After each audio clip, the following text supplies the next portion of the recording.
Aquí vamos a revisar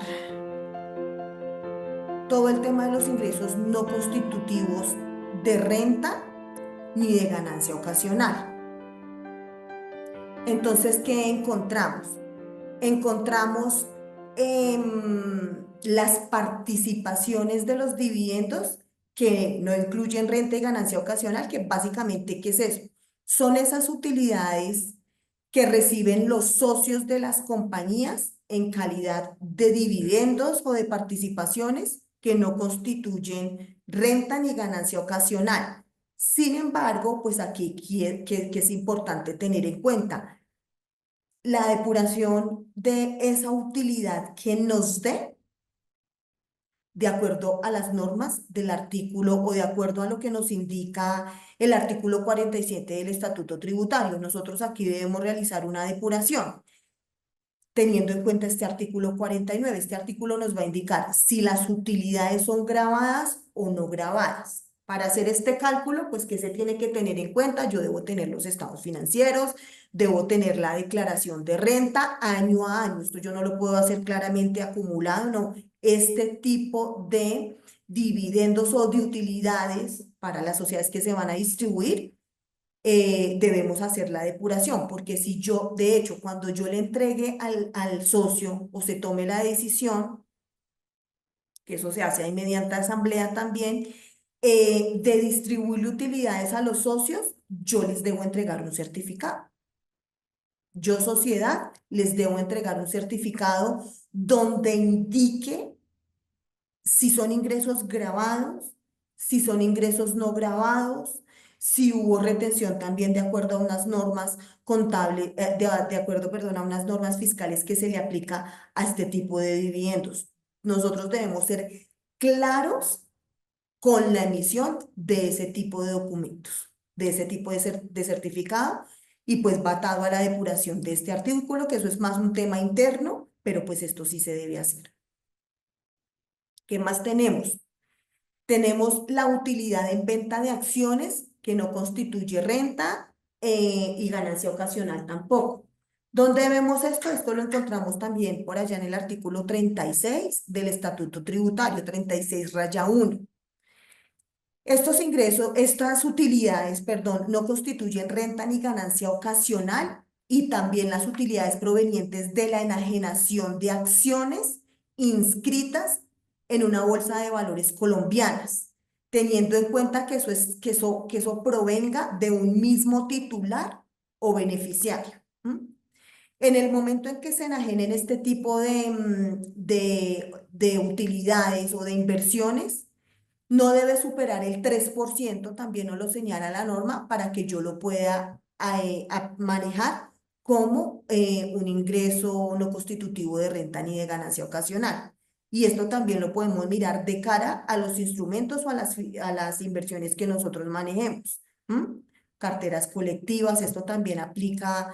A veces uno que hace de pronto no realiza este tipo de depuración, puede que la utilidad no sea una utilidad importante, pero de repente esa inversión que yo tenga sí tiene más de 2 años. Por eso es importante también manejar un cártex de las inversiones tanto de renta fija como de renta variable. ¿M?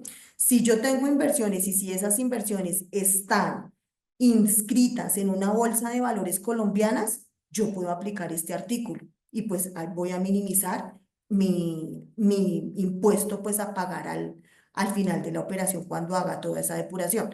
Digamos que el llamado es eso. Importante manejar esos tipos de fondos, llámese carteras colectivas, fondos acumulativos, fondos de inversión, en un cártex, título a título, porque la fecha de adquisición es una, la fecha de venta es otra. Entonces a eso sumémosle también si son en el exterior, si se manejan con diferencia, es decir, si son del exterior, entonces claramente vamos a tener efectos aquí de diferencias en cambio realizadas, de diferencias en cambio no realizadas, y este tipo de operaciones pues tiene un impacto o fiscales y claramente contables. Y aquí importante tener en cuenta la depuración de la tasa mínima de tributación. sobre todo en ese tema de la diferencia en cambio, sí, diferencia en cambio no realizada. Antes de la tasa mínima de tributación, pues yo eso no lo tenía en cuenta, pero a eso, en este momento sí hay que prestarle atención a eso para el cálculo de la tasa mínima de tributación. Bueno, ¿qué más nos dice también todo este capítulo que tiene que ver con los ingresos no constitutivos de renta? Las capitalizaciones de utilidades tampoco constituyen renta ni ganancia ocasional.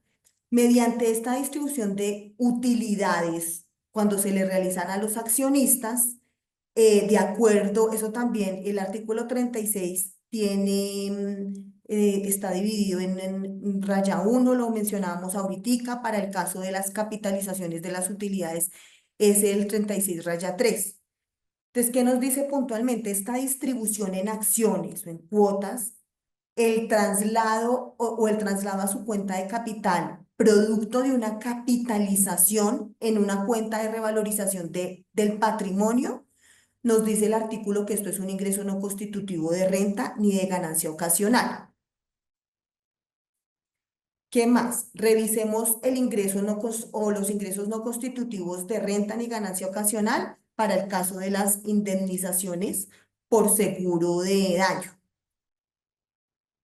Cuando un contribuyente tiene un seguro y la aseguradora paga una indemnización, le paga una indemnización a él, la parte que le corresponde, eso, bueno, eso se llama daño emergente y esa partecita es un ingreso no constitutivo de renta ni de ganancia ocasional. Ese valor de las indemnizaciones en dinero o en especie que se reciben en virtud de este tipo de seguros ocasionados por este tipo de daños, esa parte, esa parte es la que se denomina un daño emergente. Como les acaba de decir, la norma nos indica que yo eso lo puedo manejar como un ingreso no constitutivo de renta o de ganancia ocasional, ni de ganancia ocasional tampoco. Dentro de este capítulo también revisemos, no pasa muy frecuente, pero sí sucede, cuando se distribuyen utilidades por liquidación de sociedades, de sociedades limitadas. Entonces, cuando una sociedad de responsabilidad, de este tipo de responsabilidad, decide realizar una distribución en dinero o en especie a sus socios por motivo de liquidación o de fusión de la misma, no constituye renta ni ganancia ocasional esta distribución. Pero aquí sí hay una situación. Hasta por el monto del capital aportado del socio, no lo constituye. ¿Mm? Sin embargo, pues la parte que no constituye lo podemos dividir en dos situaciones. El reembolso del capital aportado en la constitución o capitalización de la sociedad o la parte que le corresponda a las utilidades no distribuidas de años anteriores. Igual, aquí es muy importante tener en cuenta la depuración de esas utilidades del artículo, como nos lo menciona ya el artículo 49 del Estatuto Tributario. Nosotros debemos hacer esa depuración para revisar si son grabadas o no grabadas, como ya les había indicado.